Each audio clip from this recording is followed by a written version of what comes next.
Guru Besar Politik dan Keamanan Universitas Pajajaran Muradi mengungkap terkait dugaan adanya sosok kakak asuh dalam perjalanan karir Verdi Sambo.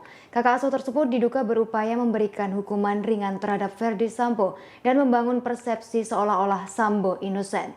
Muradi menyebut peran kakak asuh yang membuat Verdi Sambo inosen akan mempengaruhi perspektif hakim dan jaksa. Muradi mengungkap kakak asuh tersebut diduga berupaya memberikan hukuman ringan terhadap Verdi Sambo. Dalam hal ini atas perkara pembunuhan berencana terhadap Brigadir J. Hal itu diungkapkan Muradi dalam sebuah tayangan di Kompas TV pada Rabu 21 September 2022. Muradi menyebut para kakak asuh Sambo memiliki posisi yang strategis di internal Polri. Muradi berujar kakak asuh diduga hendak menyelamatkan Verdi Sambo, minimal mengurangi hukuman dari total sangkaan hukuman mati. Menurut Muradi, kakak asuh Sambo memiliki peran saat di persidangan.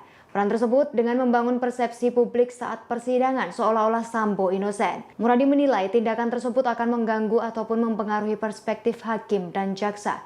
Sementara itu, Muradi membenarkan yang ia maksud kakak asuh Sambo adalah senior yang masih aktif dan tak aktif di Akademi Kepolisian.